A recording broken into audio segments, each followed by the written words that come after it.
Alors là, on dispose d'un adaptateur qui a été modifié et on vous demande de faire la mise en plan de cet adaptateur. Donc, allons-y, la pièce étant déjà ouverte, je peux tout simplement faire nouveau, mise en plan du modèle courant. Voilà, je laisse le fichier par défaut tout en haut, autrement je peux aller choisir un autre modèle avec parcourir, on va laisser ça.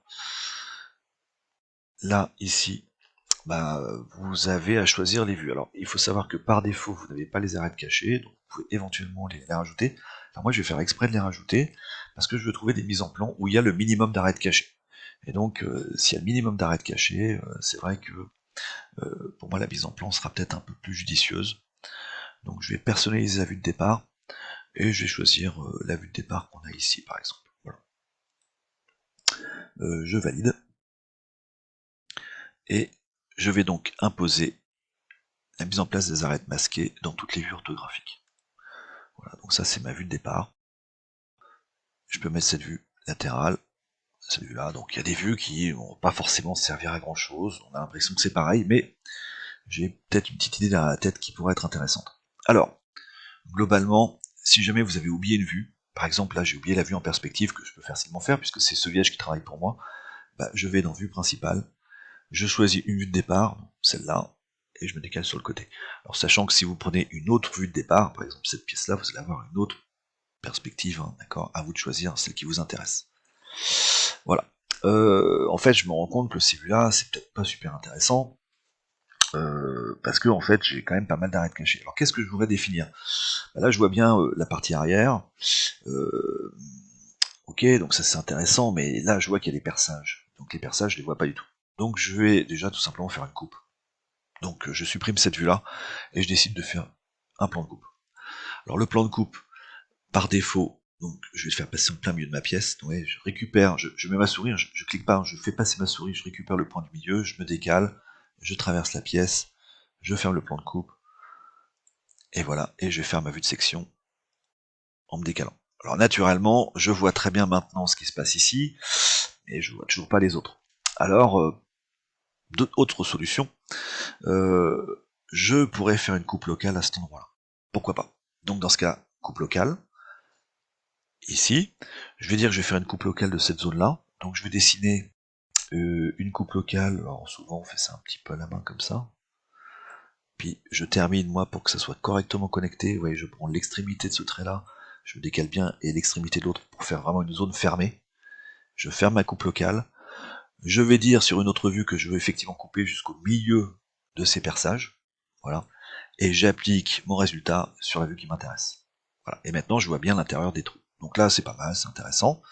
On pourrait laisser comme ça. Je vais tout de suite penser à mettre en place mes traits d'axe automatiques. Voilà. Et il me place tous les traits d'axe qu'il peut placer. Là il en manque. S'il en manque, pas de problème.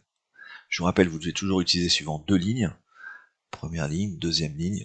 Si le trait était un peu trop petit, vous pourriez cliquer dessus et puis l'agrandir. Voilà, on commence à avoir quelque chose qui est sympa. Mais est-ce qu'il est possible de faire une vue où on a toutes les informations directement? Bah oui, c'est tout à fait possible, et pour ça, il faut faire une coupe, qui est une coupe à plan brisé. Donc regardez, je vais faire plan de coupe, sur cette vue-là, et je vais d'abord faire une coupe, vous voyez, qui passe par le milieu de ce cercle. Hop.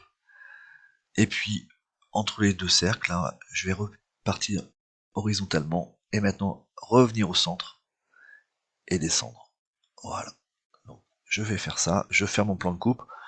Cette coupe, je vais aller la mettre de l'autre côté, donc vous voyez, je vais prendre les flèches rouges, pas celles-là, celles qui sont ici, donc je clique, et je fais ma vue section, je clique sur le plan de coupe qui m'intéresse et je me décale sur le côté, et maintenant on voit qu'en fait, on a le perçage du haut, qui est identique au perçage du bas naturellement, hein, qui est en coupe, et puis ici l'autre solution. Alors naturellement j'aurais pu redescendre mon plan de coupe pour refaire passer l'autre, bon je l'ai pas fait, il faut que je rajoute les traits d'axe, et le trait que vous avez ici, c'est en fait un trait qui correspond au changement de plan, hein, le plan vertical qu'on a ici, et on change après pour la profondeur, une profondeur qui est différente. Donc c'est représenté par ce trait fort dans Solid-Edge, et ce qui fait que ça nous coupe un petit peu la partie arrière de la pièce, hein, qui n'apparaît plus correctement.